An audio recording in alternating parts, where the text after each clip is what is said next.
Okay, guys, let's start. So we had more people pre-registered, but I think the time is a little bit bad. So thanks for coming anyhow. So my name is Eric Rieger. From my accent, you recognize I'm from Germany, working very closely with SAP. I'm actually based at the SAP headquarters. And we have done lately a lot of testing with SAP on vSAN. I have Chen with me. Chen is from the storage BU. Chen, would you like to introduce yourself? Sure. My name is Chen Wei. I'm solution architect of vSAN. So in the past few months, we've done a bunch of HANA on vSAN testing. So I'm going to share the test methodology and test results with you guys. Thank you. Thanks, Chen. So my role within ACP is, or within VMware, is to work out of the partner organization and make sure that the solutions we have work perfectly with ACP, and that our partner ecosystem can leverage and use what we are doing jointly with ACP. And one of these projects we are currently pushing through is getting the ACP vSAN support. So with vSAN, we have two solutions. So it's the ACP Classic applications. So I differentiate between ACP Classic and ACP HANA.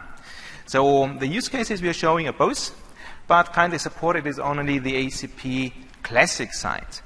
So before we start and going into the presentation, I'm basically doing more the high-level stuff and sizing stuff. So the question is, because we might run out of time because of the content, so we have, I think, more slides with us. We are able to present in detail. So if you say, I'm a little bit interested more on the TCO side, we can look at the TCO side a little bit.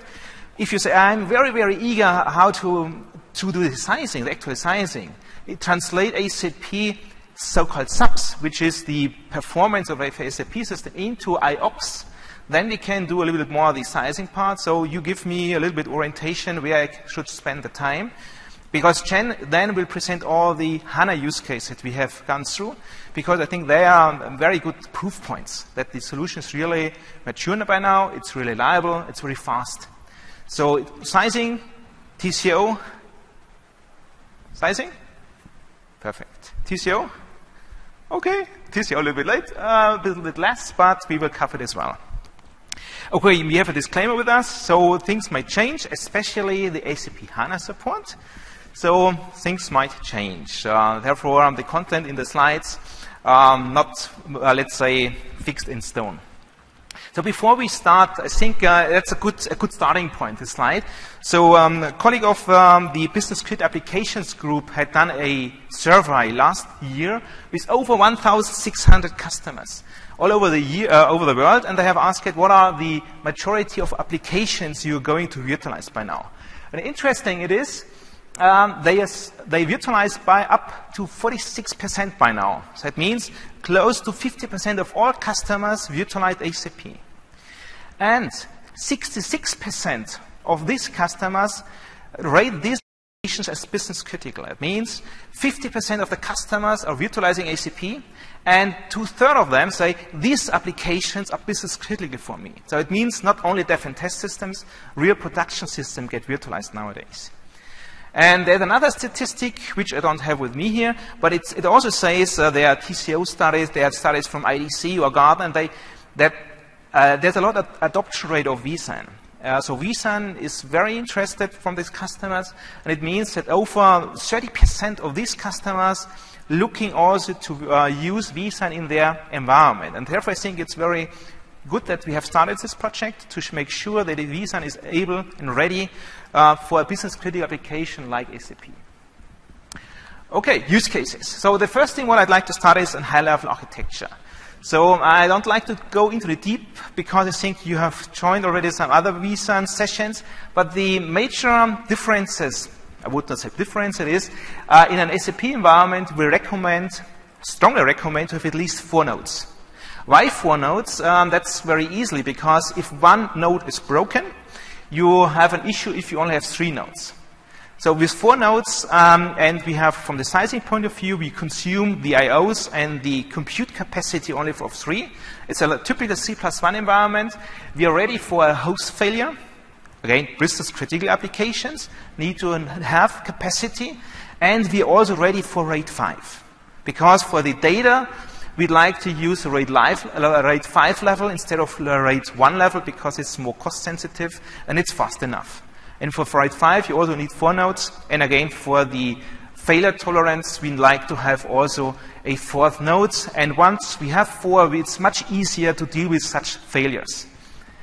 Also interestingly is, there are still 3,500 plus customers, which is now outdated. I learned yesterday that we have by now 5,000 vSAN customers in production, which is quite amazing, because this 3,500 was a number from last year, same time frame. That means within the, within the last 10 to 12 months, we gained over 1,500 more customers. We can produce over 6 million IOPS in such a cluster. A cluster can have up to 64 nodes. So we have marketing numbers which states much higher numbers. So we discussed a little bit, Chen and myself, should be putting the marketing numbers on or the numbers we have measured. So we said, okay, it's more for us, it's because it's around 100K IOPS per node we can achieve in a typical OLTP workload world, which is very similar with ACP. And that's the reason why 6 million IOPS is there, because that's the number we can definitely achieve with an ACP workload. VIX9's availability, that's something Chen might spend some time on. That means basically FTT equals 2. Failures to tolerate equals 2. And that's something we can do, like it's like a RAID 6 environment, where 2 host failures or 2 failures we can tolerate. And that's how we can achieve 6-9 tickets of failure tolerance. Okay, well, what's then? We have our SSDs. It's an all-flash environment. So we haven't tested with a hybrid environment. A hybrid environment might be more cost-sensitive, but if you look at the amount of spindles you need, for instance, to achieve the I/O rate, then I think it's even better to stick and stay on the SSD side. Because even if you have smaller footprints on a server, which only allows you to insert, let's say, 10 disks, 20 disks, so you're not like to waste it for the your rotating rust, you'd like to spend it for these very fast and quick SSDs.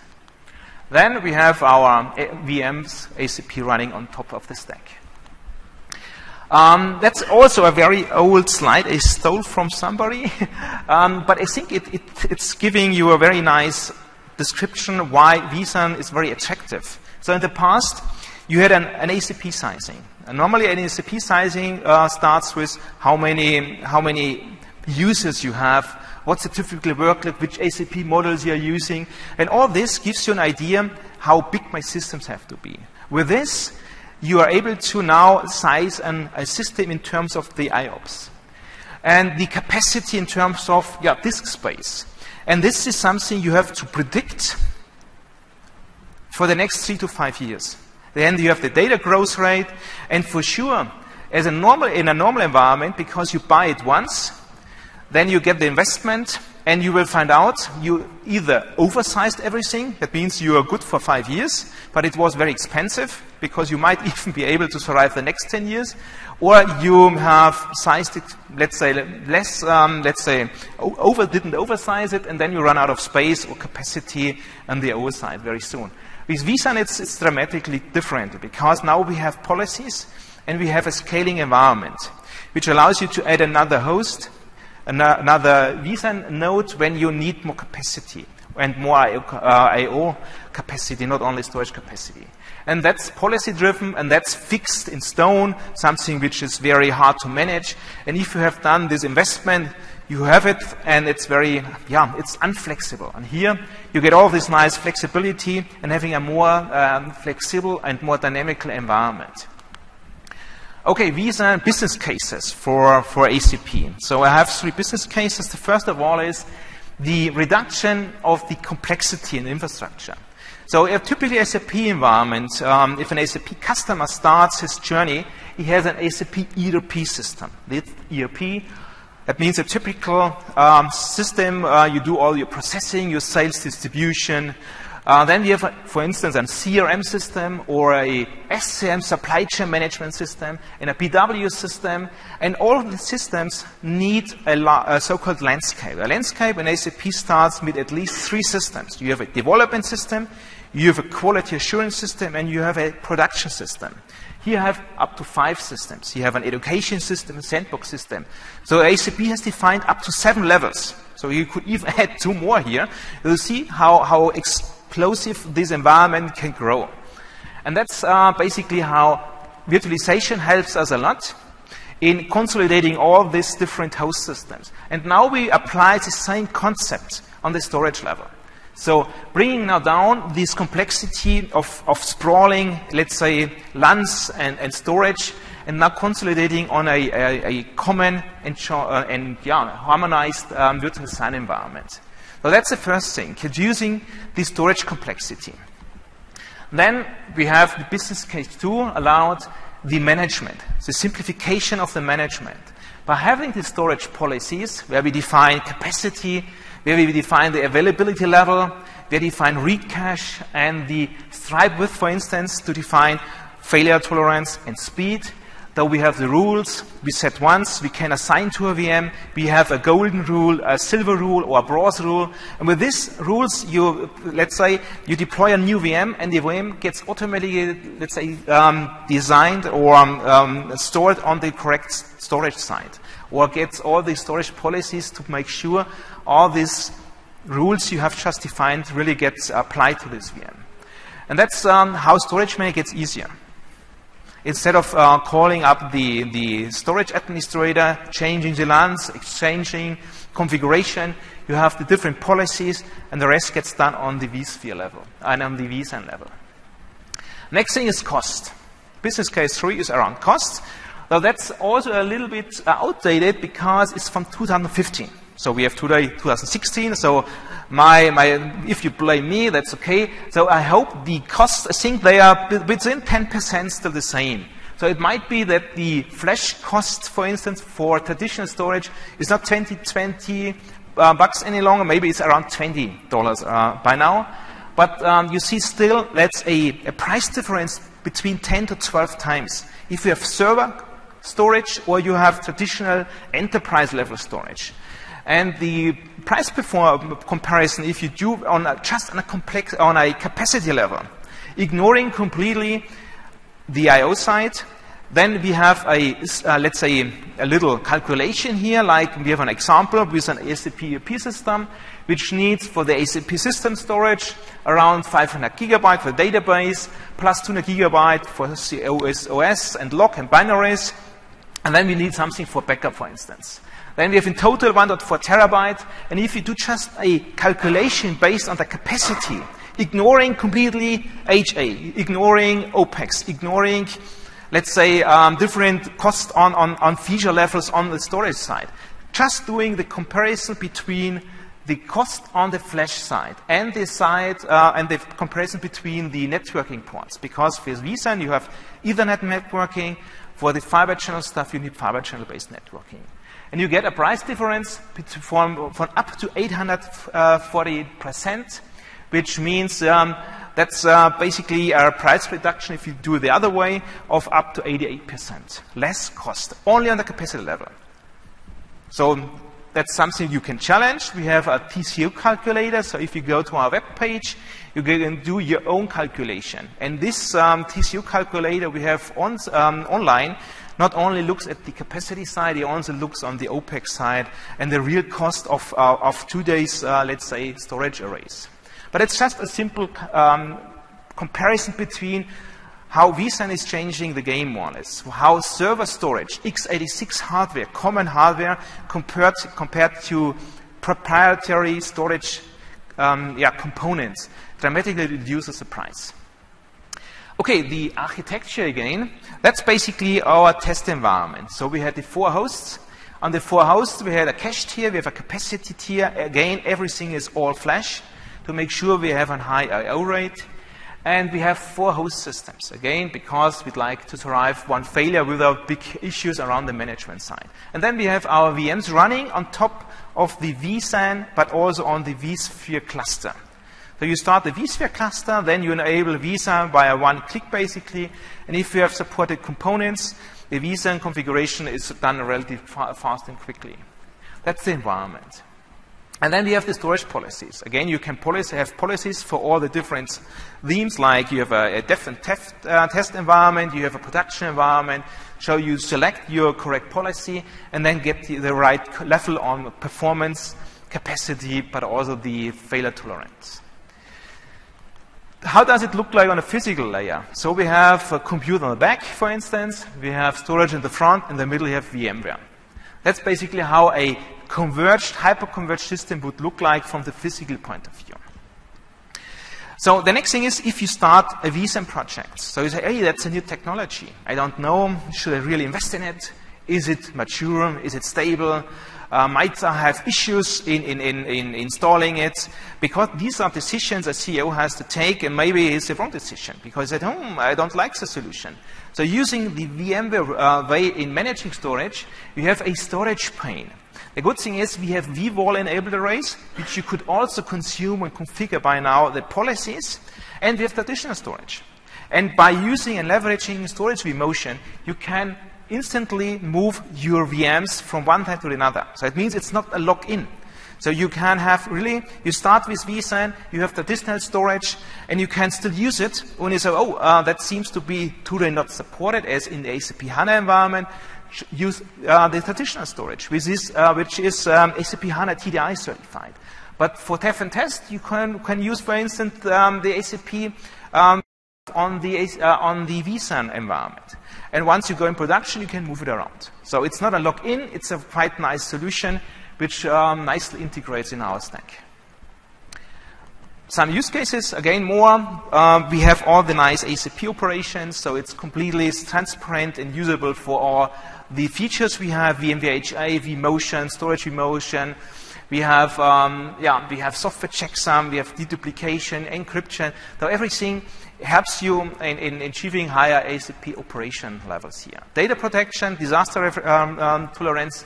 We have a very nice vSphere replication implementation.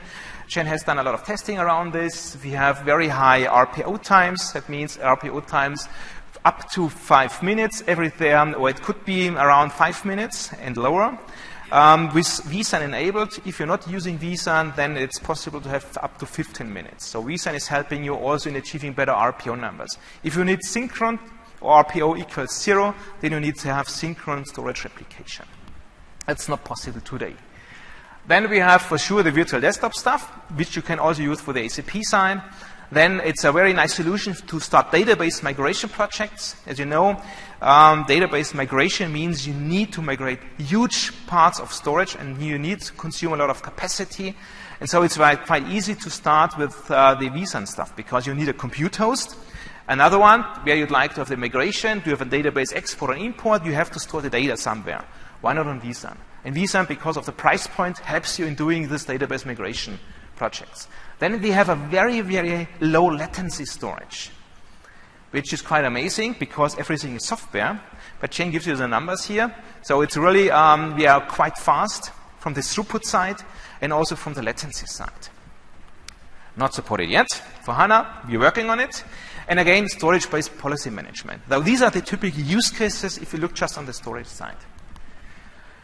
Okay, SAP Classic test environment. What we have done 2 tests. One test was with the HANA HWCCT and FSPerf tests, which is a test tool you get from SAP. If you have an SAP S user, you can download it. You can start it inside a Linux VM. It could be a vanilla Linux VM. You don't have to install SAP HANA. It's just really SAP Linux, Red Hat, SUSE, whatever you like. Start the tool, and it will give you results. That's a quite nice tool because there are no existing storage benchmarks from SAP. There is no storage benchmarks available. And therefore, this tool gives us some nice indications how fast and quickly the storage is. And it's repeatable. We also have done tests with some only developed tools where we do some real HANA database transactions. And for the SAP Classic tests, we used a normal test tool to generate OLTP-like workload. And the OLTP-like workloads, we use this environment. We had up to 8 worker nodes to get a lot of IOs. And we get the results for the OLTP forecast test in our environment from up to 230,000 IOPS with 4 nodes again. And remember, each node had 10 SSDs installed, means 40 SSDs, 4 nodes. We are getting real 4K workload from up to 230,000. Throughput up to 890 megabytes a second. For the read test, it means 4K 100% read. We get up to 380,000 IOPS with 1 to 1.5 terabyte a second on the throughput side. And if you do a OLAP-like test, we have the throughput is a little bit dropping because it's a 50-50% read and write test. But we have done it with a 4K block size, which is normally not used. Normally in an OLAP workload, you would have 8K blocks. But that's for our testing. And if you use now these results, that was for us just to find out what is the I/O capacity of these 4 nodes. And now we are doing a calculation based on this. Now we have the real results. So we know we can achieve up to 230,000 IOPS in a 4-node configuration. And if you do normally a typical storage sizing game with ACP, it starts with the so-called ACP database subs. Yes, please? Do you put compression enabled in the previous? No, no compression. Erasure coding? No. It was no erasure coding. It was just RAID 1 with the VMDKs. So if you do the ACP sizing game now, so you think about you have a subs capacity, and the subs capacity I had here was 4 nodes. So I have to find out what is the subs capacity of my vSAN environment. With this, I have to define what is the amount of I/O relative or related subs, and that's normally between 20 to 30%. So if you have a more write-intensive SAP application, you count it with up to 30% of the total subs capacity is database subs. Then you decide, is it OLTP or is it a BW workload? So depending on this, you use this typical 70 read, 30% write ratio. For OLAP, you use 50% and read and write. And then you think about, by the way, what is your definition of a good storage? On the point of latency, is it between 5 to 7 milliseconds? Is it by 10 to 15 or 20 milliseconds? That's the old rating from the ACP classic world. HANA changed everything. HANA says 1 millisecond. But a normal ACP classic environment says, I'm good with 5 to 7 milliseconds on latency. And 10 to 15 is still okay. And with 20 milliseconds, you get a red light inside the early watch report, which you get normally on a monthly basis from ACP. So if your storage is very slow, over 20 milliseconds, you will get notice from ACP you should change your storage configuration. And with our configuration, which is we have done in the previous slide here, we had around 3 millisecond latency. So we are good, I would say, because that's targeted expected 5 milliseconds, and we have 3 milliseconds. So if you do now the number game, the number game again, we have these 4 nodes. With these 4 hosts, I have to check out what is the theoretically SAP's capacity of these 4 servers. And if you do the calculation based on a real benchmark, which was done, I can calculate it. It was around 55,000 subs per node. So in total, you have around 220,000 subs. But now I have to calculate it. What is the cost of virtual SAN? I just reduce it for around 10%. So I have 49,500 subs per server available for ACP workload. So again, we have the virtualization cost, we have the vSAN cost. I subtract it from the total server capacity, and that's the remaining subs I have available for ACP for the sizing point of view. Yes, please? Are you applying 10% penalty because of vSAN? vSAN is around 10% because we limit the vSAN CPU usage to around 10%. So the good thing is that was a virtualized benchmark. So I don't have to subtract the virtualization cost here because it was already virtualized. So the virtualized benchmark was over 80,000 subs per server, but the server had more CPU cores. And the server I have here is 55,000 subs. And if you do now the game again, the number game, so we have in total 200,000 subs in a 4-node vSAN cluster based on E5 CPU server systems, 2-socket server systems. And now I say, okay, I'd like to find out what is the worst case on an OLTP side on the IOPS. And I said, okay, remember, we have the 20-30% of my environment gets consumed by the database. The rest is application servers. Are servers like SAP Solution Manager, which are generating very few IOPS. So we target the application which makes the most IOPS, and these are the database systems. And here we have a database which could consume about 20-30% of the overall SAP's performance. And it means we can multiply it by 0.6. 0.6 is a factor, which is a rule of thumb. So don't ask me where it comes from. 0.6 is for OLTP. 0.9 is for OLAP. These are some fancy guys from EMC and SAP, and way back, 20 years back, are the experience of all these guys. They come up with a number, and they say 1 subs is good for 0.6 IOPS in an OLTP environment, or 0.9 for an OLAP environment. That's a rule of thumb, and I will just use it. It's because it gives us exactly the number we need for this environment. It means if I have my 200,000 subs environment, again, 20-30% is the database part. It means for us, we have between 23 up to 35,000 IOPS we have to produce and have to make sure we have it available. But remember, we have benchmarked the environment with over 230,000 IOPS. So that means basically we have much more I/O capacity in the server than we can consume. So that means we have done now a very complex calculation here with some assumptions and find out, hey, cool, it seems I only need around 36,000 IOPS, but I can produce with over 230,000 IOPS. So what's the point? That means for us, from a vSAN side point of view, we have all these very complex I/O sizings. We can reduce it very nicely because we can produce the IOPS. And if you, I'll show you later the TCO and sizing calculator, how easy it is to translate this into a real configuration then. So, message here is, with our configuration, we are very nicely in good position for this OLTP OLAP workload, because we can easily have up to 3 to 4 databases running in this cluster. Okay, how to translate it into a real vSAN environment? So we have an online calculator. So with this calculator, I said, okay, I'd like to use my vSAN environment for a dedicated database cluster. And we learned what's the capacity of the overall environment. But now you have to think about, I have a single server. As you know, in an SAP environment, you cannot split your database between the different nodes. That means the largest database VM is as large as server is. And again, we also learned a server can produce around up to 50,000 subs. So that's our largest VM. And if you have the largest VM, 50,000, then we have to multiply by 0.6, would be around 30,000 IOPS.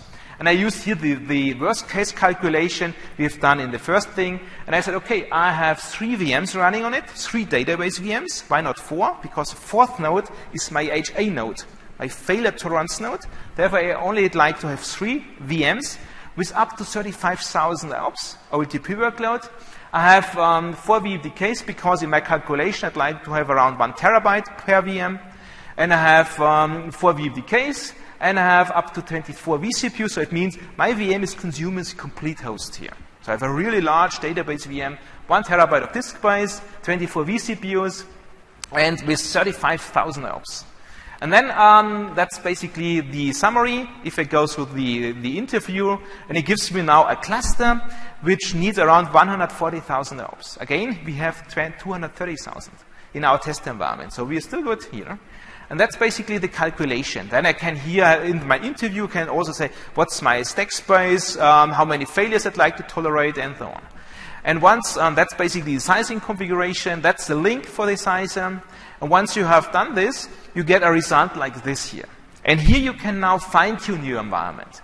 So that's basically the configuration is testing. That's the configuration I'd like to select. Why did I do the selection here? Because that was exactly our test environment. And here we get then the result.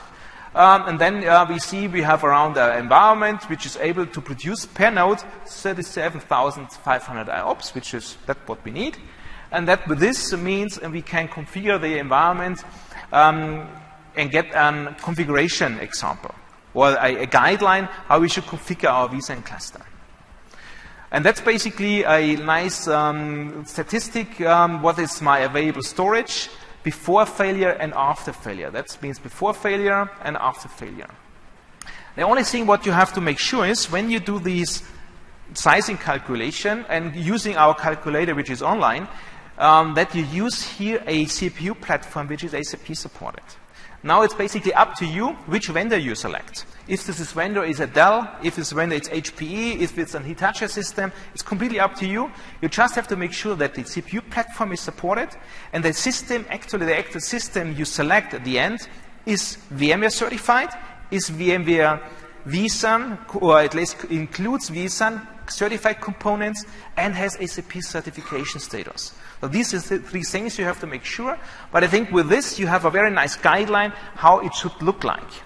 And then we have here a big TCO calculation at the end, which is always like a little bit questionable because we compare now an all-flash traditional storage array with a vSAN environment. And basically, it's you save cost on the CapEx side for up to 80%. Again, that's, remember my easy calculation on the capacity side. So our TCU calculator tells us very similar, let's say, results. And we have a very, let's say, efficient environment, which is very cost efficient, I would say, and and it's a dramatic cost reduction. And we have much more IOs in this environment for future growth is available. And again, we can add dynamically new nodes without changing the storage configuration. That's the next cool thing. With this, I hand over to Chen. Yep.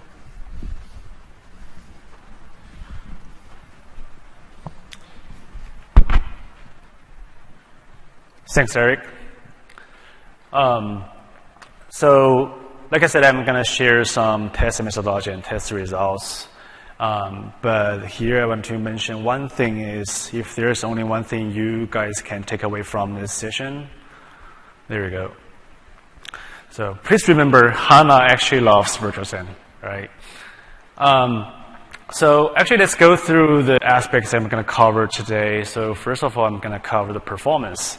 So how many of you have experience about vSAN? 1, 2, 3. Okay, so how many of you have the experience about HANA? Okay. So let me just talk about HWCCT first. Basically, HWCCT, as Eric mentioned before, is a performance testing tool provided by SAP company. And we run a bunch of HWCCT testing, and we will actually provide some of the data today here as a demonstration. From the data protection perspective, we're going to talk about the data protection as well as some, performance impact during, like host failure or disk failure or site failure, like different things, bad things happens. Okay, we're going to talk about data backup and recovery. We're going to talk about like resiliency stuff. Okay, so first of all, I'm going to show you guys some highlights about the HANA on VirtualSAN. So if you're familiar with HWCCT, you probably know the KPIs of HWCCT. So first of all, KPI achieved by all the configuration of VirtualSAN. And from latency perspective, Eric just mentioned, SAP has the 1 millisecond rule for all the hardware vendor. This is what we got, 337 microsecond. This is for like 4K sequential I/O on log disk. And this is 780 megabyte per second. This is 16 overwrite throughput. And the standard line of HWCCT is 250 megabyte per second. This is near 2000 megabyte per second. This is about 64 random I/O on data disk. And the standard line provided by SAP is 400 megabyte per second.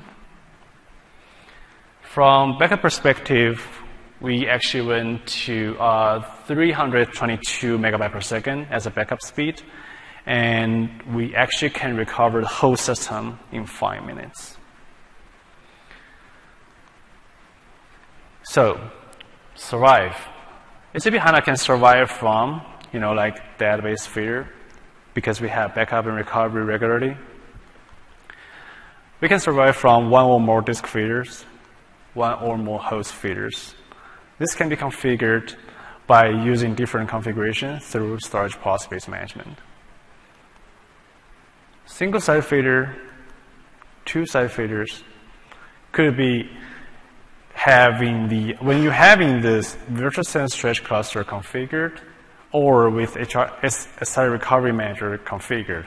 Basically, SAP HANA can tolerate for the single-site failure or two-site failures. We're going to introduce these test cases later. So here's the real stuff, all right, configuration. 4 Dell R630 servers, and 2 capacity SSD per server. 2 cache SSD per server, and 8 capacity SSD per server. From HANA VM perspective, we have 24 vCPU, 230 GB memory, and all the other configurations are from the best practice of SAP HANA on vSphere. So you guys can find it online and get it very easily. Okay, so first of all, we're going to talk about SWCCT. So the first case I'm going to talk about is one VM case. By using one VM in the cluster, we have 5 different configurations of virtual SAN. So first of all, we're going to use the regular theme provision. The second is the SIG provision. For all the other 3s, we're introducing new features of 6.2. So we have checksum, we have space efficiency, basically deduplication and compression. We have erasure coding. Let's go to the result. The red bar is the SIG provision, and you can see the SIG provision has the best result. And because SIG provision can, reserve all the spaces within the disk are provision, which can potentially prevent the object imbalance in virtual SAN. As you can see, the blue bar and the green bar has similar results from both the initial write perspective and overwrite perspective. Because the deduplication and compression only happen when the data is destaging from cache tier to capacity tier. However, for HWCCT testing, the file size is kind of small, so all the workload were staying on the cache tier. So that's why the theme provision and the deduplication enabled, they have similar performance. For the overwrite and the initial write, you probably can see the checksum and the erasure coding has a little bit worse performance, but still they achieve the KPI. So for the initial write, the KPI provided by SAP is 150 megabyte, and the overwrite is 200 megabyte, if I remember correctly. And for read throughput, is 300 megabyte is the baseline provided by SAP. And you can see the SIG provision achieve nearly like 2,000 megabyte per second. Because the write amplification of the erasure coding and checksum on virtual SAN, so the write performance a little bit worse than others. But the write amplification doesn't apply to the read operations. Yep.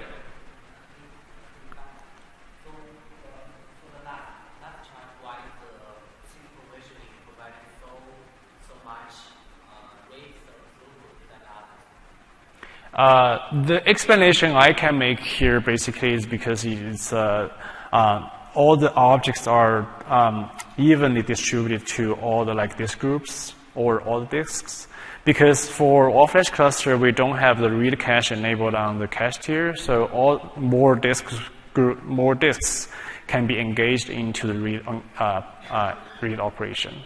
This is because they are evenly distributed.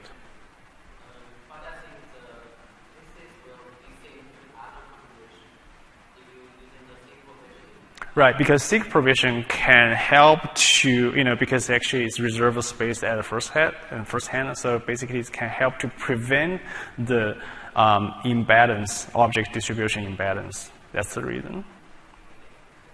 Sure. Okay, so then we pick up the thick provision as C configuration because obviously thick provision has the best results in the one VM scenario. So then we do scale out here.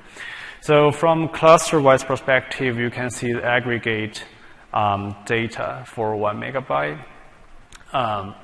You will see with more VM, the write throughput are better, and the read throughput are better as well. And for the green and purple, we actually both have 4 VMs on the cluster, but the difference is for green, we do have the one host has 1 VM. But for purple, we have 4 VMs evenly split on 2 hosts. The results are pretty similar because VirtuSAN doesn't do read locality. So basically, you can put your VM anywhere in the cluster. The performance will be similar. Oh, yes? Yeah, you showed the results for thick provisioning. What about the results from the other storage configuration? The reason for the 1 VM is to pick up the best VirtuSAN configuration for SAP HANA. Then we do the scale-out testing. So you're recommending thick provisioning? Exactly. Okay, let's go through the backup. So for backup, we do have the real SAP HANA database running in each VM. And we have 4 VMs. And from VirtuSAN perspective, we have the deduplication, basically space efficiency feature enabled. The only difference you can probably see from the graph is where to put the VMDK. We can choose to put the backup VMDK on VirtuSAN itself, or put the VMDK onto an external storage like an FS, traditional storage. The size of the backup VMDK is 690 gigabyte, which is still similar to the, actually same to the database size. Yes. This is procedures.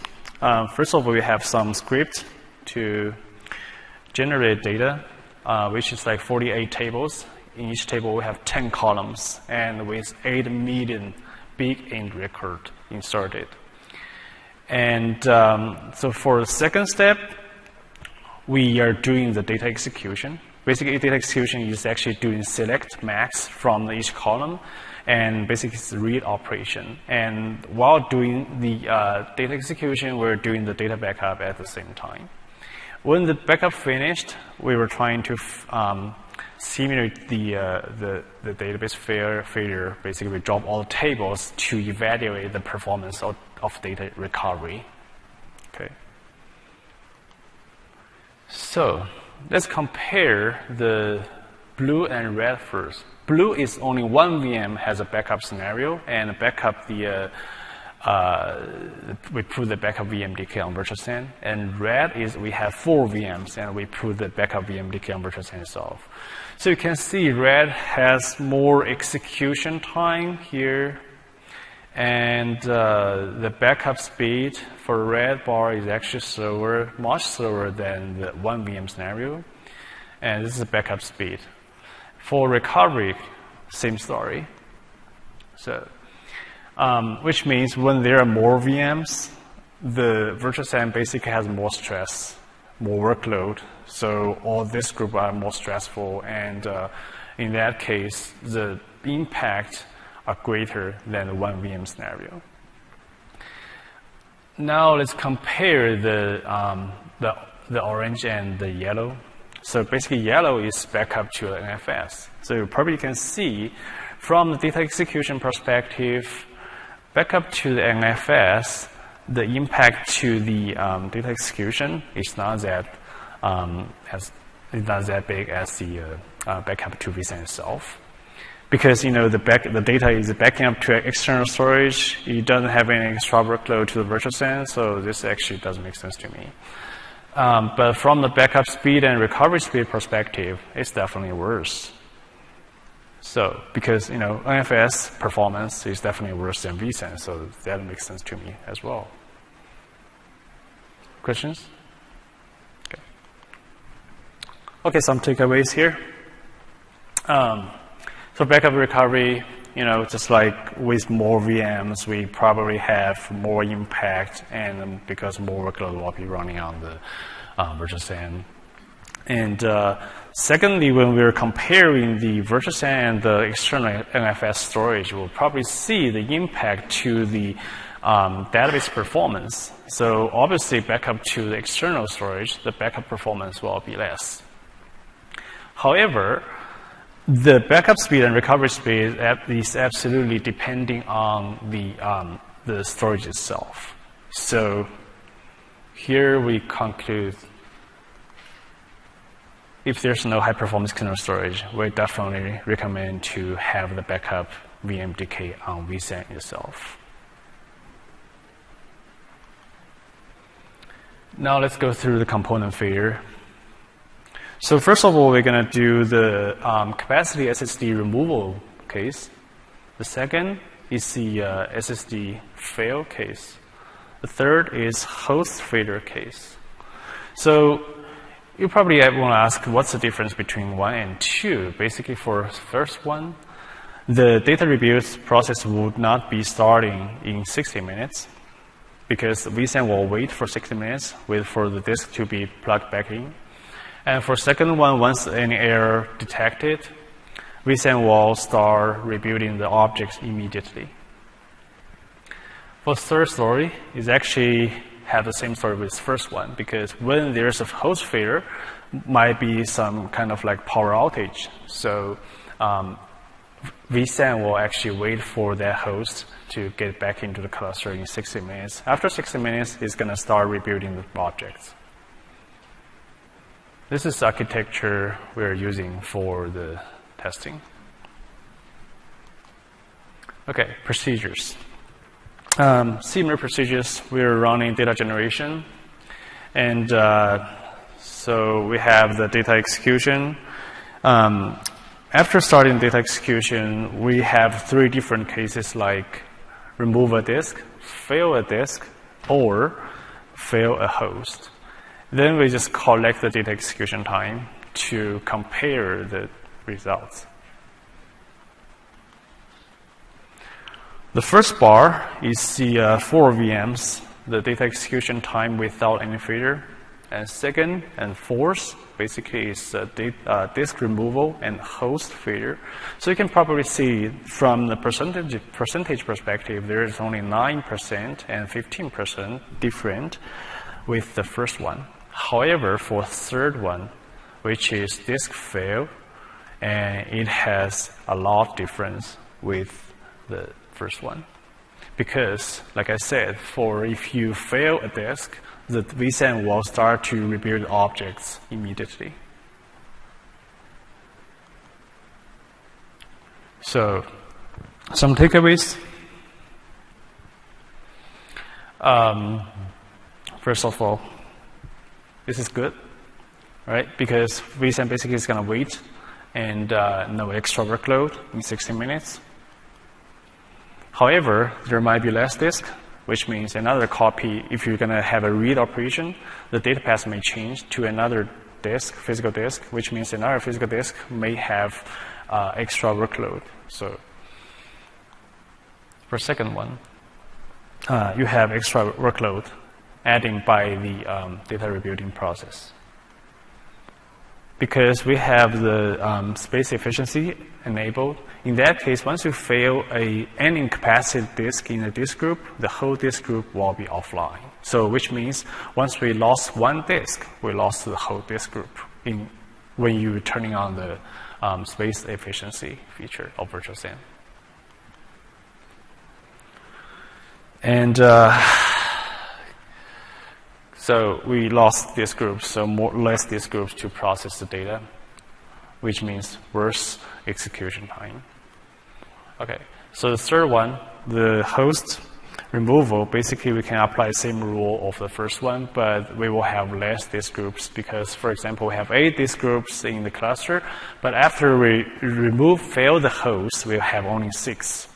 So if you go back to the previous page, you will probably see the 15% difference and 9% difference. This is where it comes from.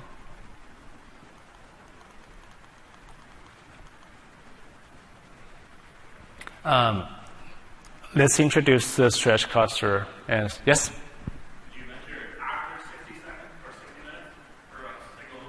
Well, after 60 minutes, vSAN will start to rebuild the objects, which gonna impact the performance then. What's it? Not yet, not yet.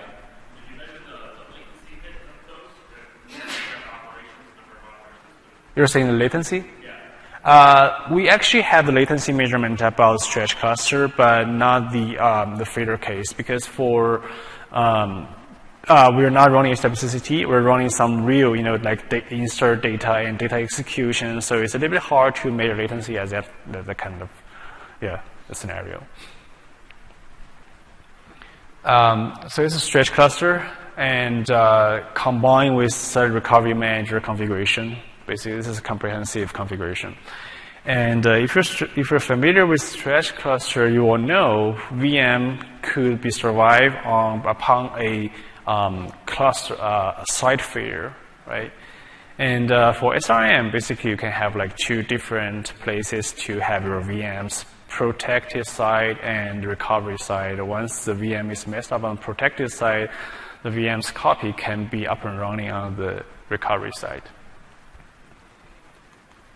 This is first case we're going to evaluate. So basically, we're going to fail a single site of the stretch cluster. So upon the failure, the VM will be migrated to another site using the VMware HA, and the VM will be rebooted and up and running. So first, we're going to evaluate if the data is still there. Also, we're going to evaluate the performance while doing the data execution testing. And second thing, we're gonna do a little bit worse. Like we're gonna fail both sides, and we're gonna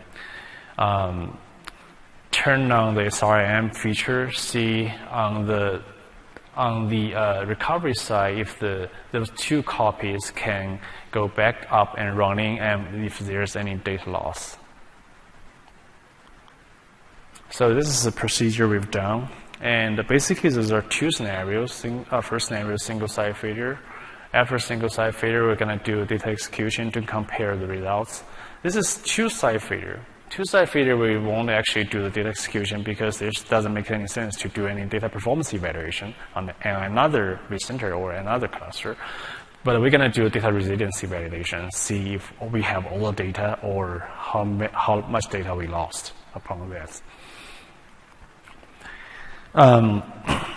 Upon the single site failure, this is the one without any failure of data execution time, and this is the one has a single site failure of data execution. So because we lose half of hardware, and we have the same number of VMs, we have the same workload, so that does make sense to me to have only 50% performance as the first one. Okay.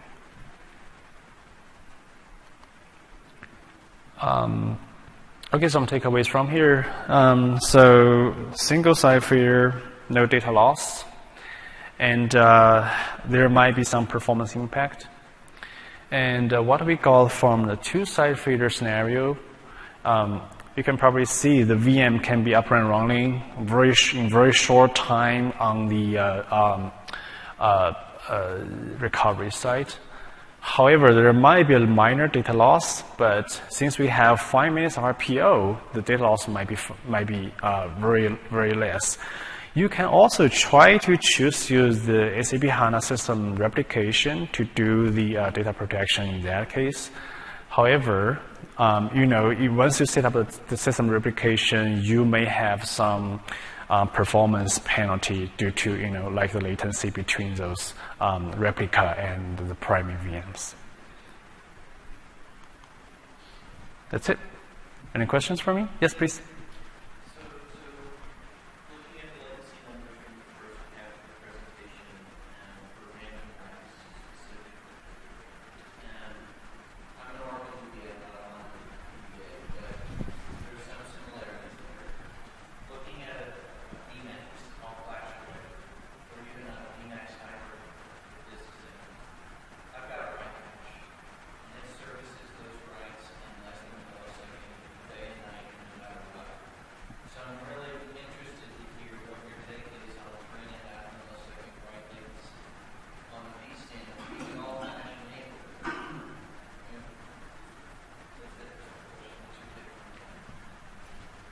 That's for me? Okay. So you're just wondering about the 300 microsecond, right?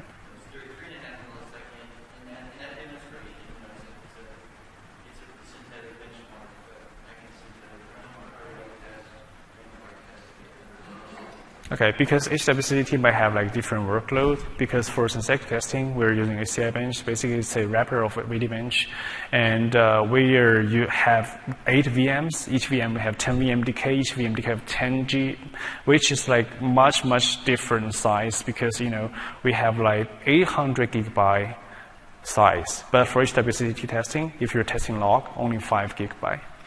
So the huge difference between the sizing and the workload might be a lot different. So that's the reason why the latency has a 300 microsecond width versus the 3 millisecond. Did I answer your question? Okay. Okay, around questions. We have tomorrow a expert meet the expert session, so you're more than invited. We are happy to have further discussions tomorrow on between 1 and 2. So just drop by, then we can do more discussions and explain you more test cases. So I'd like to conclude by basically that's marketing again. Why using a vSAN for SAP landscape? It's simple. It's dynamic, and it's lowering the TCO. That's the main takeaways, basically. And the good thing is, again, Chen has proven it with the test we have. It's HANA ready, yet not supported. And Chen has also referenced a HANA best practice guide. So the best practice guide we have, there's a guide out for scale up and scale out, SAP HANA. And I'm currently writing a new guide which combines both. So we replace these 2 guides, and there will be a new HANA guide out for both the deployment options, scale up, scale out, which is focusing only on how to optimize and configure the host and the VMs.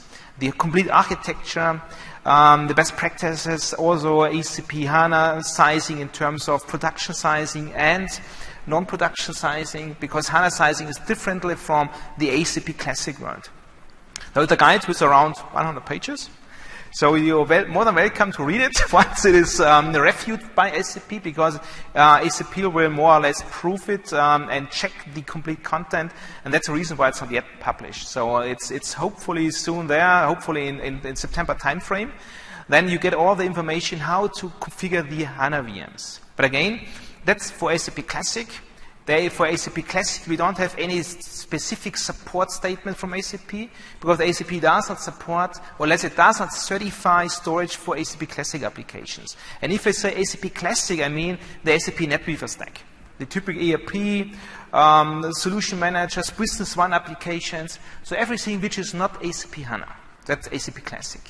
And for the SAP HANA, we have one of our approaches we'd like to get it certified is to go through the SAP HANA Storage TDI certification.